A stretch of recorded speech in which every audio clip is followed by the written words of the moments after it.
Hello મિત્રો, આજે આપણે ધોરણ 6ની સ્વાધ્યાયન પોથીમાં 5મો પાઠ શાંતિની શોધમાં બુદ્ધ અને મહાવીર આ પાઠ આપણે સોલ્યુશન જોઈએ. તેમાં પહેલો પ્રશ્ન વિકલ્પો આપેલા છે.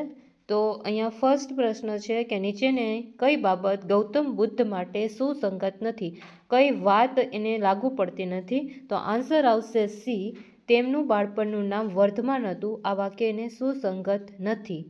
ત્યારબાદ જુઓ બીજો પ્રશ્ન છે, બુદ્ધનો અર્થ શું થાય છે? તો આન્સર આવશે ડી, બોક્સમાં લખીશું ડી, જાગ્રત અને જ્ઞાની. એ અને બી બંને આન્સર થશે, જાગ્રત અને જ્ઞાની. ત્યારબાદ ત્રીજો પ્રશ્ન છે, ગૌતમ બુદ્ધના મત મુજબના આર્ય સત્ય પૈકી નીચેનામાંથી ક્યુ સુસંગત નથી? ખોટું વાક્ય કહેવાનું છે. તો આન્સર આવશે સી, હસતા રહેવાથી તૃષ્ણાનો ત્યાગ થાય છે. ત્યારબાદ જુઓ તો ચોથો છે વિકલ્પ, ગૌતમ બુદ્ધ ગૃહ ત્યાગ બાદ પ્રથમ કયા સ્થળે ગયા? તો આન્સર આવશે ડી, એ અને બી બંને. તો રાજગૃહ અને પુરુવેલા બંને સ્થળ પર ગયા હતા. ત્યારબાદ જુઓ પાંચમો પ્રશ્ન છે, સિદ્ધાર્થને જ્ઞાન પ્રાપ્તિ કયા દિવસે થઈ હતી? તો આન્સર આવશે એ, વૈશાખી પૂર્ણિમાએ. ત્યારબાદ છઠ્ઠો પ્રશ્ન, નીચેની કઈ બાબત મહાવીર સ્વામી માટે સુસંગત છે? તો આન્સર આવશે એ, ફક્ત પહેલું વાક્ય. તો તેમનું નિર્માણ પાવાપુરીમાં થયું હતું. આ વાક્ય સાચું છે. ત્યારબાદ જુઓ સાતમું છે, તમે જૈન ધર્મને વધુ જાણવા કયું પુસ્તક વાંચશો? તો આન્સર આવશે સી, આગમ ગ્રંથ. ત્યારબાદ આઠમું, કોઈની યાજ્ઞા વગર કોઈના ઘરમાં પ્રવેશ કરવો નહીં. આ કયા વ્રતની બાબત છે? તો આન્સર આવશે બી, અશ્રેય. ત્યારબાદ નવમો, મહાવીર સ્વામીના ઉપદેશને કયા નામથી ઓળખવામાં આવે છે? તો આન્સર આવશે ડી, ત્રિરત્નના સિદ્ધાંત. ત્યારબાદ જુઓ દસમો પ્રશ્ન છે, ગૌતમ બુદ્ધ અને મહાવીર સ્વામી આજથી લગભગ કેટલા વર્ષ પહેલાં થઈ ગયા? તો આન્સર આવશે બી, 2500 વર્ષ. ત્યારબાદ જુઓ પ્રશ્ન નંબર 2, ખાલી જગ્યા આપેલી છે. એમાં પહેલી ખાલી જગ્યા છે, કપિલ વસ્તુના ક્ષત્રિયો ખાલી જગ્યા કહેવાયા? તો આન્સર આવશે શાક્ય. ત્યારબાદ બીજું, સિદ્ધાર્થના પિતાનું નામ ખાલી જગ્યા હતું? તો આન્સર આવશે શુદ્ધોધન. ત્યારબાદ ત્રીજો, ગૌતમ બુદ્ધનું અવસાન ખાલી જગ્યા સ્થળે થયું હતું? તો આન્સર આવશે કુશીનારા. ત્યારબાદ ચોથું, મહાવીર સ્વામીના મોટા ભાઈનું નામ ખાલી જગ્યા હતું? તો આન્સર આવશે નંદીવર્ધન. ત્યારબાદ પાંચમું, જૈન ધર્મમાં કુલ ખાલી જગ્યા તીર્થંકરો થઈ ગયા? તો આન્સર આવશે 24. ત્યારબાદ જુઓ તો પ્રશ્ન નંબર 3માં ખરા ખોટા આપેલા છે. એમાં પહેલું છે, બુદ્ધના પૂર્વજન્મો સાથે 550 જેટલી જાતક કથાઓ સંકળાયેલી છે? તો પહેલામાં આવશે સાચું. ત્યારબાદ બીજું, સિદ્ધાર્થના સારથીનું નામ કંથન હતું? તો આન્સર આવશે ખોટું. ત્યારબાદ ત્રીજું, સિદ્ધાર્થને પીપળના વૃક્ષ નીચે બેસીને જ્ઞાન પ્રાપ્તિ થઈ? તો આન્સર આવશે સાચું. ત્યારબાદ જુઓ ચોથું, જૈન ધર્મના પ્રથમ તીર્થંકર ઋષભદેવ હતા? તો આન્સર આવશે સાચું. ત્યારબાદ પાંચમું, મહાવીર સ્વામીએ લોકોને પાલી ભાષામાં ઉપદેશ આપ્યો? તો આન્સર આવશે ખોટું. ત્યારબાદ જુઓ તો પ્રશ્ન નંબર 4માં જોડકા આપેલા છે. તો જોડકામાં વિભાગ એ નો આન્સર વિભાગ બી સાથે આવે છે. તો અહીંયા એમાં એવું કીધું છે કે સિદ્ધાર્થના માતા. તો શું આવશે? આન્સર આવશે સી, માયાદેવી. તો આપણે બોક્સમાં લખવાનું સી. ત્યારબાદ જો બીજું, સિદ્ધાર્થના પાલક માતા. તો સામે આન્સર લખવાનો એફ. શું આવશે? સિદ્ધાર્થના પાલક માતા આવશે મહાપ્રજાપતિ. ત્યારબાદ જુઓ ત્રીજું આવશે સિદ્ધાર્થના પત્ની. તો એ આવશે યશોધરા. ત્યારબાદ ચોથું, વર્ધમાનના માતા. તો આવશે ઈ, ત્રિશલા દેવી. ત્યારબાદ પાંચમું, વર્ધમાનની પુત્રી. તો આન્સર આવશે બી, પ્રિયદર્શિની. ત્યારબાદ જુઓ આગળ પ્રશ્ન નંબર 5માં મને ઓળખો એવું કીધેલું છે. તો એમાં જુઓ પહેલું, હું સિદ્ધાર્થનો પ્રિય ઘોડો છું? તો આન્સર આવશે કંથક. ત્યારબાદ બીજો, હું સિદ્ધાર્થનો ગુરુ છું? તો આન્સર આવશે આલાર કલામ. ત્યારબાદ ત્રીજું, હું જૈન ધર્મનો છેલ્લો તીર્થંકર છું? તો આન્સર આવશે મહાવીર સ્વામી. ત્યારબાદ ચોથું, હું વર્ધમાનનું જન્મસ્થળ છું? તો આન્સર આવશે કુંડગ્રામ. ત્યારબાદ પાંચમું, હું વર્ધમાનનું નિર્માણ સ્થળ છું? તો આન્સર આવશે પાવાપુરી. ત્યારબાદ જુઓ પ્રશ્ન નંબર 6માં 1-2 વાક્યોમાં પ્રશ્નના જવાબ આપવાનો છે. એમાં જુઓ પહેલો પ્રશ્ન છે, ગૌતમ બુદ્ધના સમયે હિન્દુ ધર્મ કયા કયા વર્ણોમાં વહેંચાઈ ગયો હતો?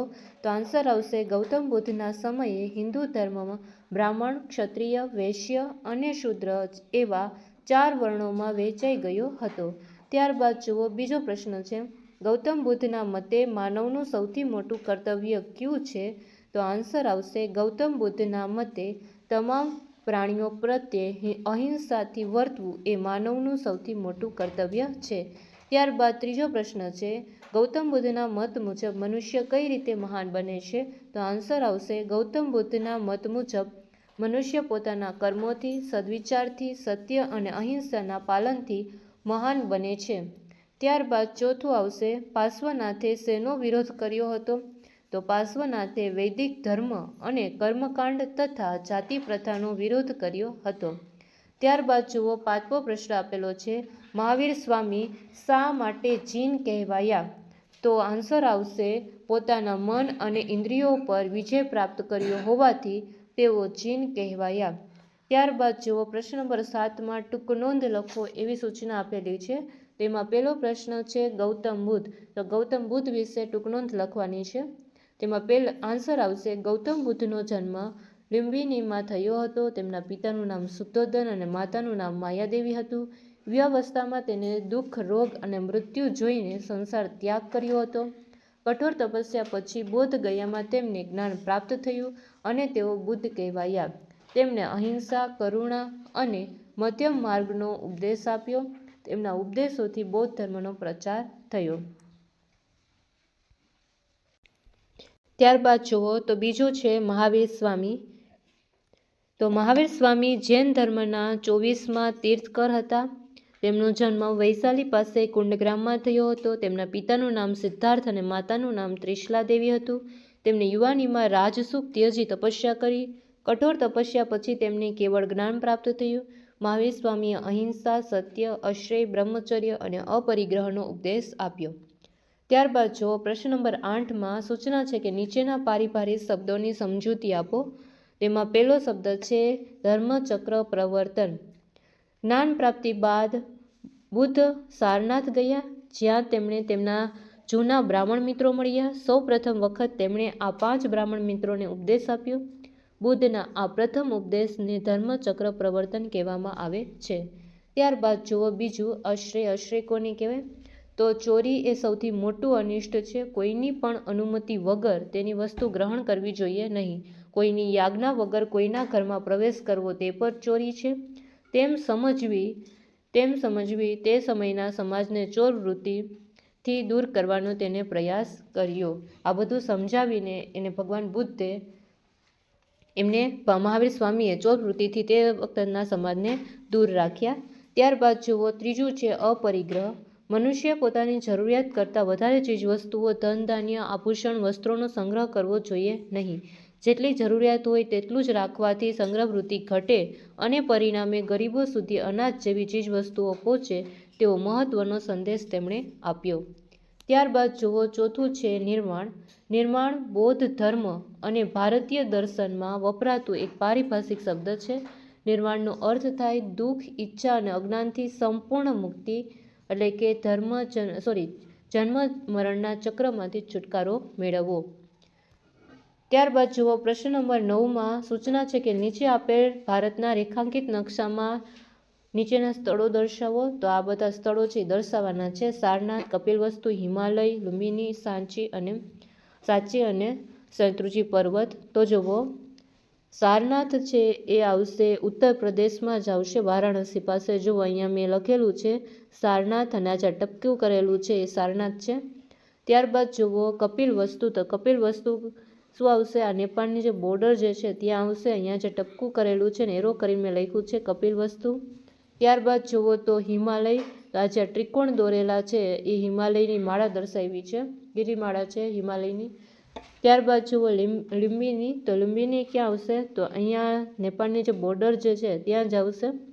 ભારત ને નેપાળની બોર્ડર જે છે ત્યાં આવશે લુંબિની. આજે રાઉન્ડ કરી એરો કરી દર્શાવ્યું છે લુંબિની. ત્યારબાદ જુઓ તો સાંચી મધ્યપ્રદેશમાં આવશે. આ ત્રિકોણ દર્શાવ્યો છે સાંચી છે. ત્યારબાદ જુઓ શેત્રુંજી પર્વત આપણા ગુજરાતમાં આવશે. ઓકે, તો અહીંયા શેત્રુંજી પર્વત દર્શાવેલો છે. ઓકે, તો આપણે આ જેટલા પણ સ્થળો છે આ નકશામાં દર્શાવ્યા છે. તો આવા જ છઠ્ઠા ધોરણના બીજા વિડીયો જોવા માટે મારી ચેનલને સબસ્ક્રાઈબ કરી દેજો અને આ ચેનલને લાઇક અને શેર કરી દેજો. બાય.